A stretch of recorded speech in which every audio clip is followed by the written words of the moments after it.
outside world that a lot of people don't understand what is about detailing, and then they always thought that detailing is a low standard of job.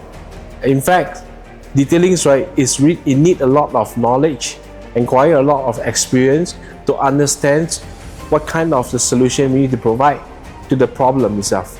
So that's why detailing is very important. For example, acid, you need to use acid with the right dilutions ratio to solve the problem. So all this knowledge come in and through the experience as well. So that's why detailing is not something very low standard of works, but in fact, detailing is an art. Every cars, every pieces of things that we detail basically is a piece of art. I hope that everyone will understand more about this. That's why I shoot these videos, and I hope that more people understand that detailing basically is a very, very detailed job which require a lot of knowledge to support and also experience. So that's the reason why I wish more people to share this video out for more people to understand.